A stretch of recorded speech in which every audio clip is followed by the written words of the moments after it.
kemudian ada materi Ibu Ina Nurhadiah tentang kelas mengolah kelas dan sebagainya, dan ada kurang materi kami mulai lagi disampaikan dari Abdul.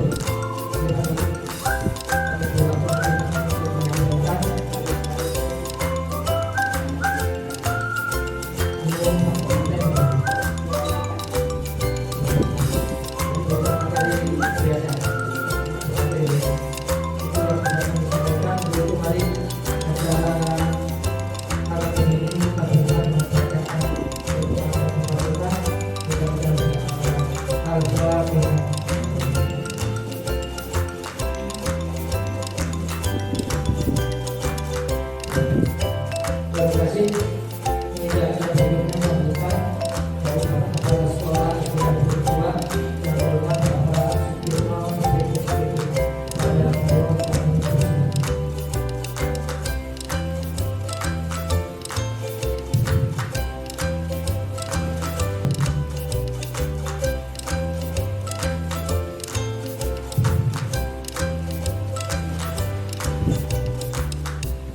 yang kami hormati Bapak Ibu yang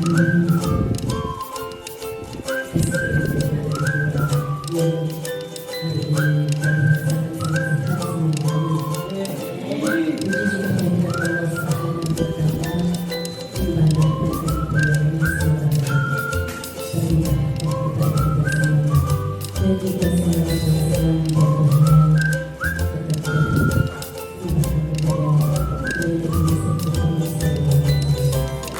Ibu, pada kesempatan hari ini di kegiatan yang disediakan izinkan saya ingin menyampaikan budaya positif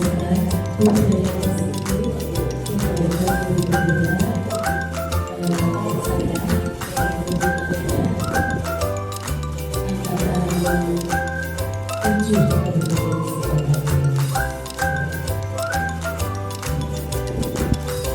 pertama, saya ingin menanyakan budaya positif yang ada di sekolah kita.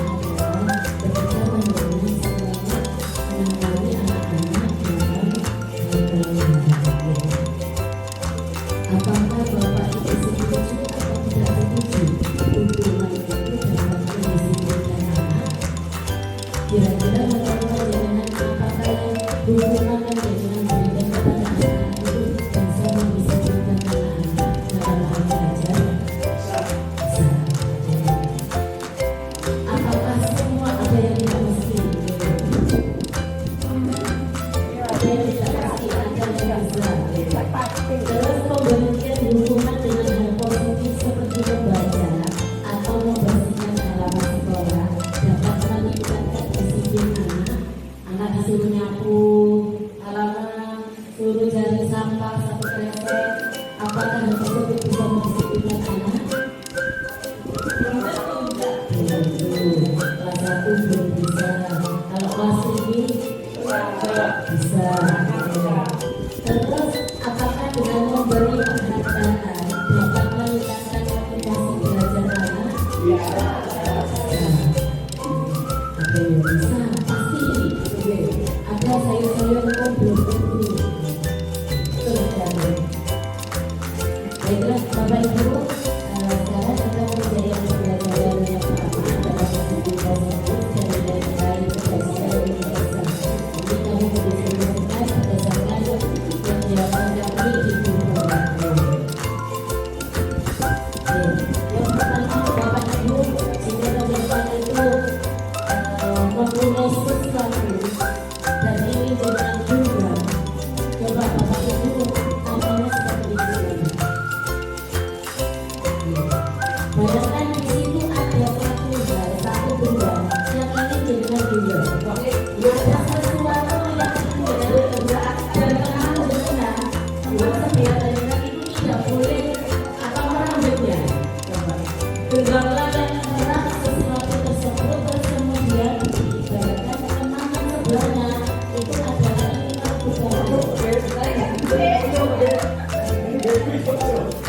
dengan kelajuan, dengan paksaan, dengan ayam, jangan dipaksakan dengan tentunya hal tersebut tidak ingin dilepaskan.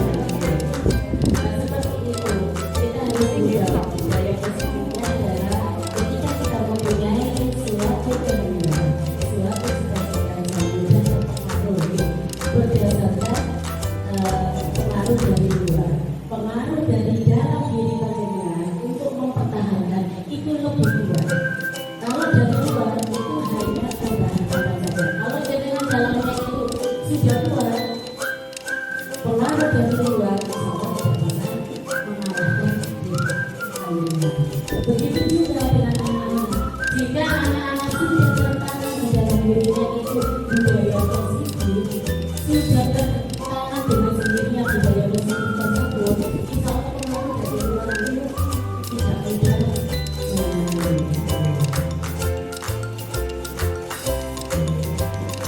Apakah makna disiplin? Disiplin itu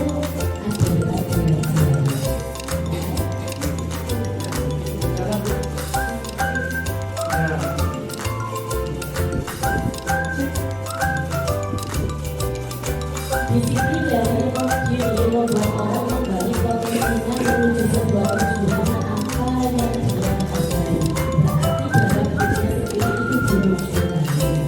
Ini nanti dibaca sendiri apa-apa dan nilai-nilai kebajikan. Nilai-nilai kebajikan adalah sifat-sifat positif manusia yang merupakan tujuan ideal yang ingin dicapai oleh setiap individu. Jadi setiap anak ini pasti menginginkan dirinya itu terbaik. Dirinya terbaik di hadapan teman-temannya, di hadapan keluarganya, bahkan di hadapan masyarakat.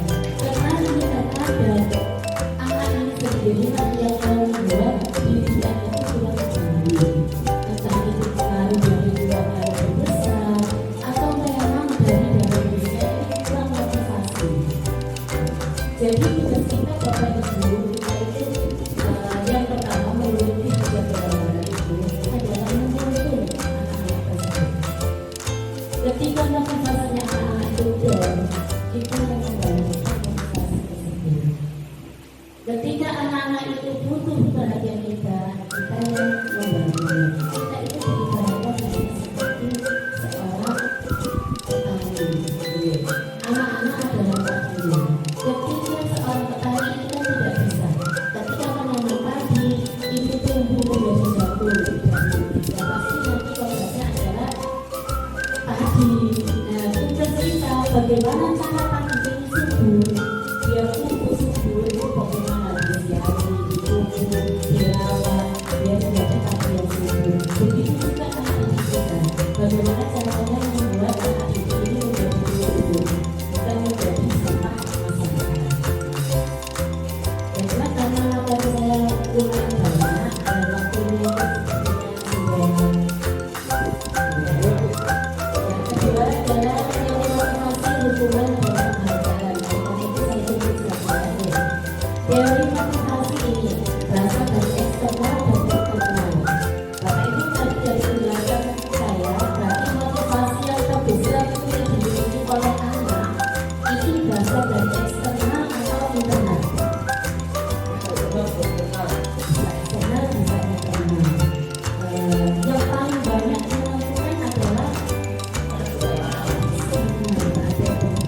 berarti kalau anak ini dipengaruhi misalnya seperti ini, anak ini malas belajar gitu, terus kemudian dipengaruhi seperti tak malas mau belajar, malas belajar, tapi anak ini tetap stay, malas belajar, memang mikir seperti itu saja gitu, dari buku kesehatan sudah tahu dari orang tuanya dengan beberapa masih belum terbiasa, belum terbuka apa namanya motivasinya. Itu kan berarti pengaruh dari rumah ini kurang mengena ke anak tersebut. Karena kemungkinan faktor internalnya anak ini belum berubah. Motivasi dalam dirinya ini masih terlalu sedikit. Berarti eksternalnya ini adalah lebih banyak. Eksternalnya dari ini akhirnya apa yang terjadi dalam seperti itu hanya eksternal saja. Anak ini bisa berhasil tapi hasilnya itu tidak akan lama. Seperti ini jika kelas 1 itu ya di kelas 1 kelas 2 orang tua ini ikut campur dengan masalah pembelajaran. Anak ini apa namanya dapat PR orang tuanya ikut mengerjakan biasanya seperti itu. Tulisannya bagus, nilainya bagus, tapi ternyata di kelas berikutnya orang tua ini sudah mungkin capek gitu, capek dan ikut apa namanya hanya disuruh aja kita belajar dibaca. Beda sekali dengan waktu ada pengawasan dari orang tuanya. Anak ini tidak bisa menggunakan ini. Itu artinya faktor eksternal yang diterima oleh anak ini pertama dari internal pemerintahan itu sendiri. Jadi yang paling bagus adalah membangun internal anak itu terlebih dahulu. Faktor internal itu menjadi karakter diri kita sekarang. Seperti tadi kepala tangan dengan ketika dengan ini melepaskan berarti itu adalah pengaruh dari dua. Tetapi ketika dengan mempertahankan dengan sebuah tenaga itu berarti faktor internal dulu. Internal harus begitu.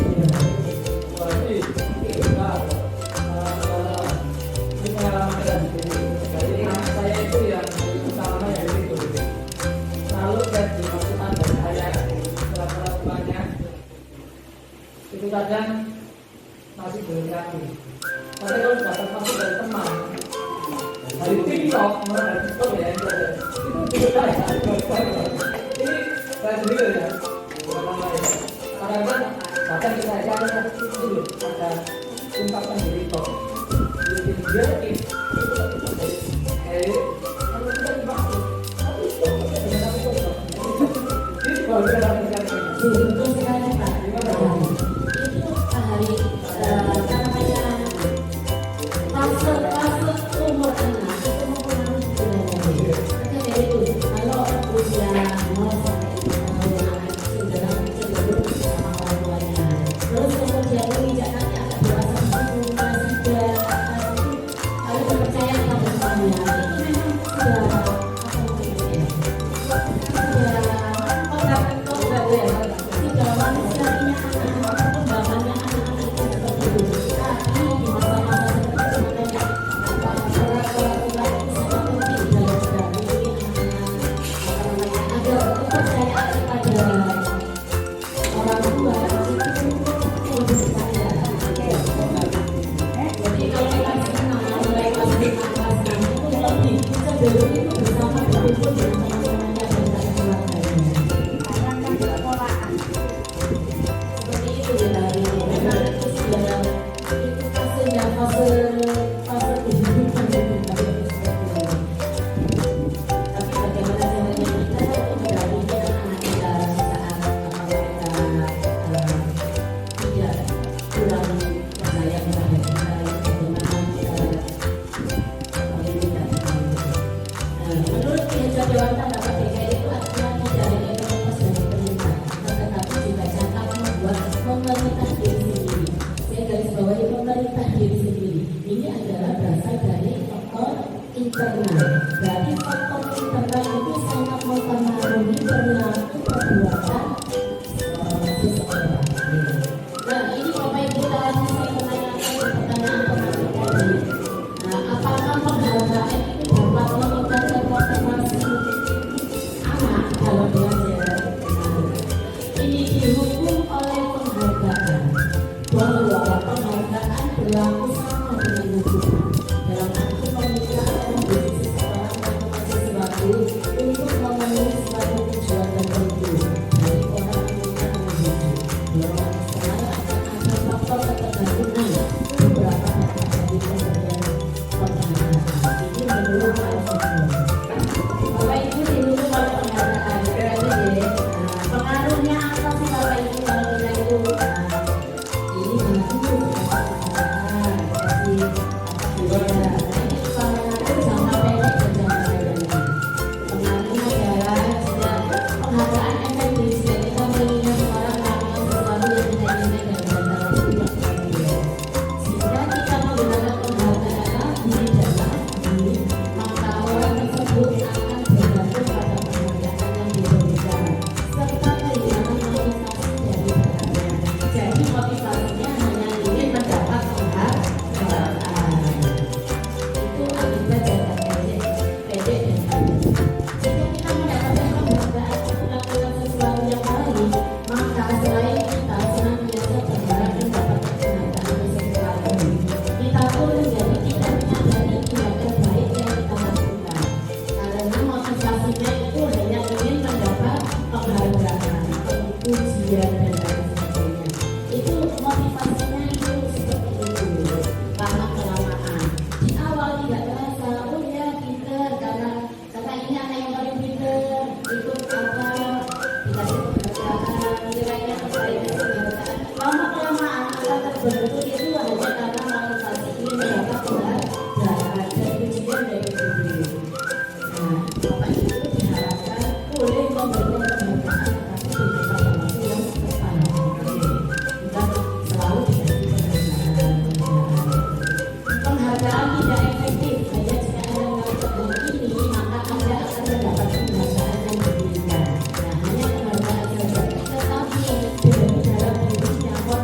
berhubungan karya seni, karya sastra atau karya-karya yang lainnya. Nah, ini diberi pengakuan secara khusus, pribadi, semua murid berbahagia. Oh, kamu bagus, ya, tingkatkan kegiatan ilmu, tulisan kamu bagus, lebih semangat lagi. Ya, itu ada pengakuan dari bapak ibu guru kepada muridnya. Nah, ini contoh-contoh pengakuannya. Nah, ini adalah kalimat pembukanya. Kemarin saya perhatikan yang rasa empati itu besar sekali pada saat menolong murid baru di kelas. Nah, ini nilai kebajikannya adalah rasa empati. Situasinya apa pada saat menolong murid baru? Ini adalah ukur. Ini untuk pengakuan kita pada murid. Tapi kita memang berkasar itu. Bukan sebuah barang juga. Tetapi ini akan membuat segala tindakannya dan rasa hatinya mengingatkan kepada dirinya atau mempunyai rasa empati. Ini lama-kelamaan akan menjadi pembentuk dan menjadi karakter. Contoh yang lain, saya menghargai kepedulianmu. Berarti kata-kata itu lebih bagus daripada sebuah kepedulian. Nah, Bapak Ibu, kalau dilihat dari sini, termasuk hukuman atau konsekuensi hal tersebut. Mencatat 100 kali di dalam buku kalimat, saya tidak akan terlambat lagi. Ini termasuk hukuman atau konsekuensi kalau menurut kalian? Hukuman. Lari mengelilingi lapangan basket 2 kali karena terlambat hadir di sekolah. Hukuman. Murid diminta untuk push up 15 kali karena tidak menggunakan masker. Hukuman. Menggantikan kertas tugas teman yang telah dicoret-coret. Menggantikan. Apa itu kemas apa? Hukuman itu ya. Konsekuensi. Membersihkan tumpahan air di meja tulis karena tersenggol pada saat belajar. Murid disuruh untuk mengenakan sepatu seharian di sekolah karena tidak mengenakan sepatu hitam. Konsekuensi atau hukuman itu? Lari mengelilingi lapangan basket 2 kali karena terlambat 10 menit. Hukuman. Tapi oke, jawabannya yang yang pertama betul sekali, ketika terlambat itu apa namanya disuruh mencatat itu adalah hukuman. Terus lari, pokoknya berhubungan dengan fisik anak itu namanya adalah hukuman. Tapi kalau menggantikan kertas seperti tugas teman yang telah diselesaikan itu adalah konsekuensi. Konsekuensi dia karena telah dicoret-coret ya. Terus membersihkan tumpahan air di meja tulis karena tersenggol pada saat belajar. Konsekuensi. Terus yang ini apakah bukan hukuman karena lari-lari mengelilingi lapangan? Dan ini adalah konteks pembelajaran PJOK. Jadi ketika belajar PJOK, berlari mengelilingi lapangan itu termasuk konsekuensi bukan hukuman.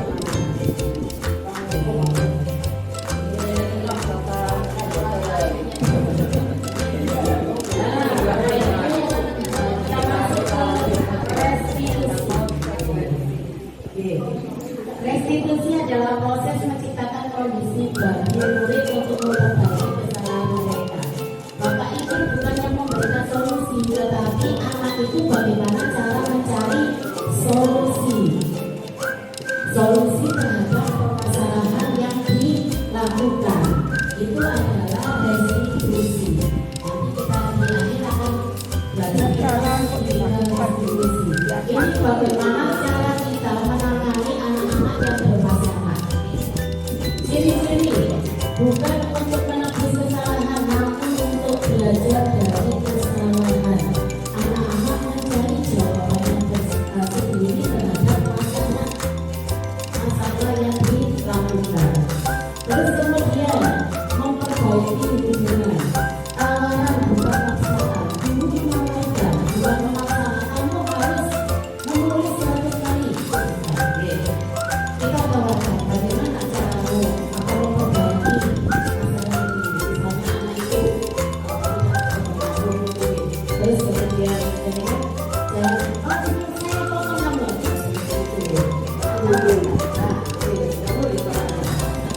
Tawarkan sesuai dengan keyakinan kelas kita, sesuai dengan kesepakatan kelas kita. Apakah ragukan ya kamu itu akan sudah melanggar atau belum? Kalau sudah, bagaimana solusi yang akan kamu?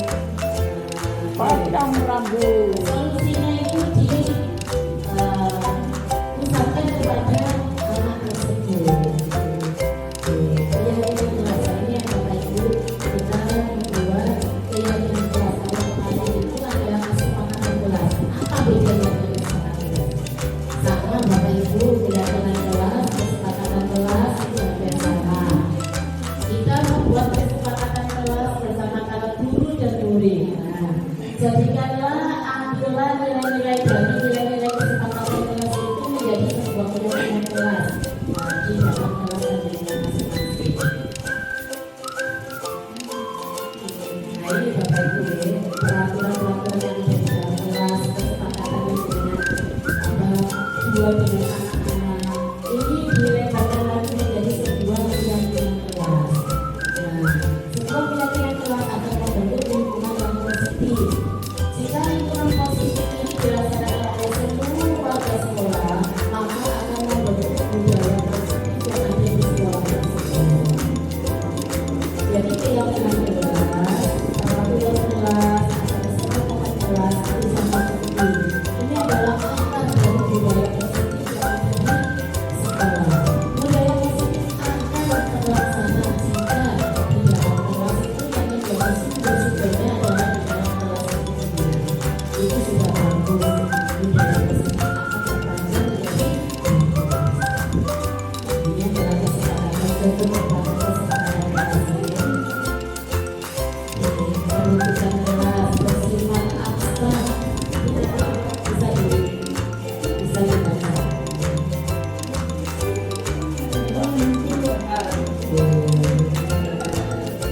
Langsung saja, ini adalah contoh ya.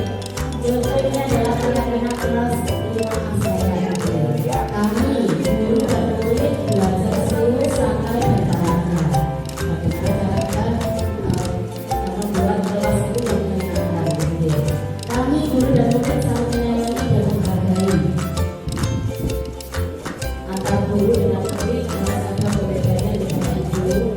Jangan seperti istilah tenang. Harus ada penghargaan tersendiri untuk guru. Harus ada murid itu bisa menghargai guru. Jika sebaliknya guru harus bisa menyayangi guru. Kami guru dan murid datang tepat waktu. Kami guru dan murid tidak bersikeras. Belajar sesuai pelajaran. Memiliki hak sama dalam berpendapat. Nah ini tidak diperkenankan membawa HP kecuali ada perintah dari guru. Ini di kelas saya cukup selesai. Ini adalah masing-masing manusia. Posisi kontrol. Posisi kontrol itu ada 5 Bapak Ibu. Yang pertama adalah dengan tipe yang mana? Tipe yang mana?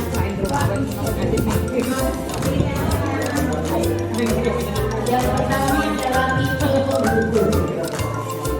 Tipe penghubung. Yang kedua adalah membuat orang merasa bersalah. Yang ketiga adalah sebagai teman. Yang keempat adalah sebagai konsultan. Dan yang terakhir adalah sebagai manajer.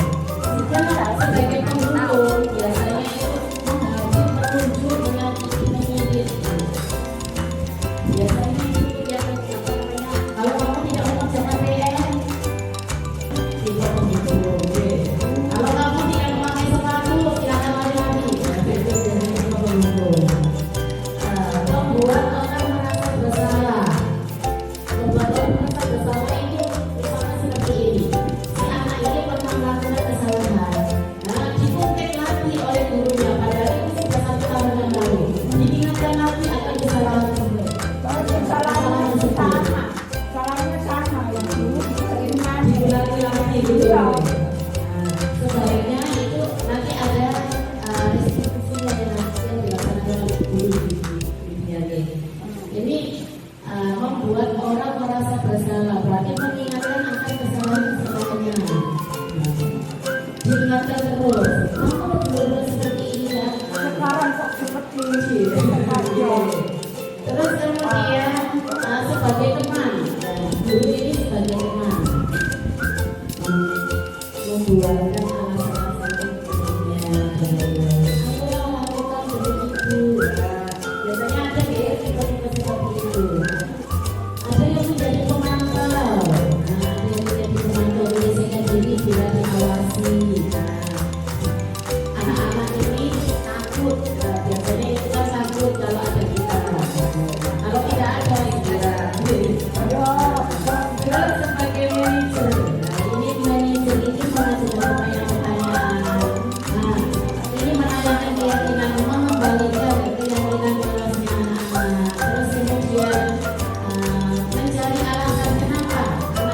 itu melakukan kesempatan.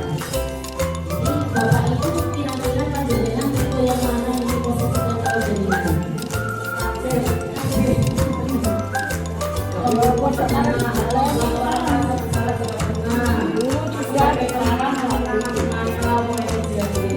Dari kelima posisi kontrol ini yang diharapkan minimal itu kita menjadi seorang pemantau. Kalau bisa itu ya sebagai manajer. Manajer itu tidak hanya menyuruh tapi memberi contoh yang baik. Seperti posisi kontrol tadi ya. Kalau seperti ini Bapak Ibu, saya kecewa sekali dengan kamu. Ini posisi kontrol yang mana kira-kira? Kalau kontrol saja ada lima tadi: menghukum, membuat orang merasa bersalah, teman, pemantau, manajer. Nah ini saya kecewa sekali dengan kamu. Kamu tidak pernah benar melakukannya. Yang pertama cari apa? Pernah benar gak bisa? Ayolah anakku demi ibu atau bapak dulu.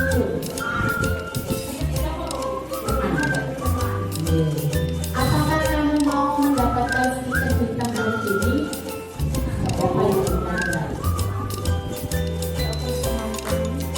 Bagaimana kamu bisa menyelesaikan masalah ini? Berarti kamu memberikan kepada anak dan solusinya. Terus kamu selalu yang paling terakhir. Mesti ya, mesti gitu ya.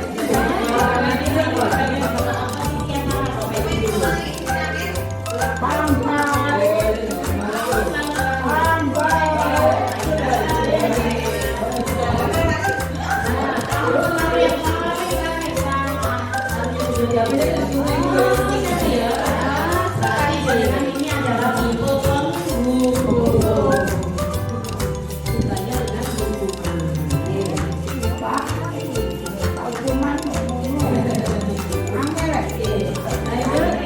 Bapak Ibu, bagaimana sih cara menyelesaikan masalah tadi? Yang digunakan adalah segitiga dan selisih. Yang pertama adalah validasi kebetulan, yang kedua stabilitas, yang ketiga adalah menanyakan keyakinan. Jadi validasi kebetulan, nah ini pertanyaannya misalnya betul. Kamu tentu punya alasan kenapa melakukan seperti itu. Kamu melakukan hal itu kenapa? Tanyakan dulu. Adakah cara yang lebih efektif untuk mendapatkan apa yang kamu butuhkan? Untuk mensulikan identitas adalah setiap orang pastilah berikan contoh pada diri sendiri. Banyak orang yang sama dengan kamu, yang mempunyai masalah dengan kamu, biar anak ini bisa berpikir secara aktif, tidak merasa dirinya itu yang paling bersalah, karena ada banyak orang yang salah seperti yang mereka lakukan. Kamu bukan satu-satunya yang pernah melakukan itu. Ibuku juga pernah melakukan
Ini adalah ceritanya itu saya menanyakan ke masa penampilan Bapak Kebijakan PKN.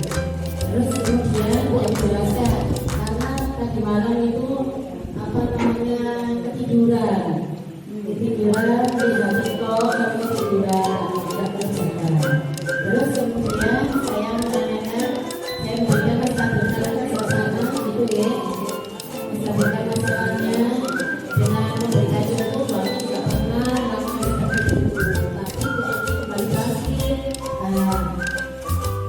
untuk memperbaiki kesalahan. Oleh karena itu, apa solusi yang bisa asal ini lakukan untuk memperbaiki kesalahan? Jadi sesuai dengan keyakinan keras bahwa dia tidak berulang lagi hidup dan melalui alam dia bisa mengerjakan seperti itu. Dan yang kedua, itu memang ini kejadian dengan saya. Apa ini yang pertama yang kedua ini fakta ini yang pertama ini membawa HP Lisa itu satu baru ini membawa HP Lisa membawa HP mengajar tempat begitu aja anak ini benar-benar terus ternyata yang Yang aneh-aneh ini saya TikTok apa itu?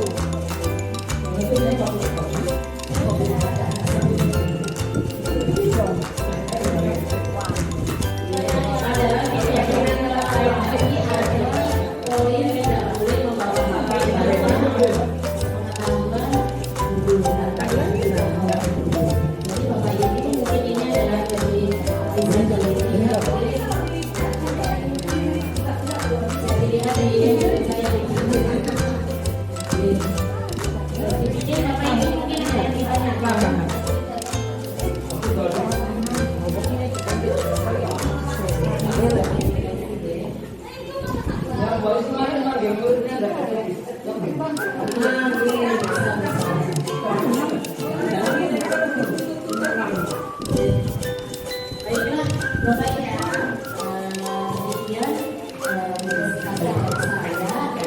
Mudah-mudahan dengan sedikit dan kecepatan waktu yang sangat siang, mudah-mudahan membawa manfaat. Terima kasih atas perhatiannya. Dengan maaf,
Boleh di kertas ini dituliskan keyakinan keras apa yang akan kita laksanakan.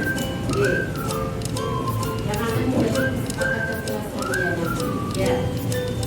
Boleh menuliskannya di sini satu anak boleh menuliskan lebih dari satu kesepakatan kelasnya. Terang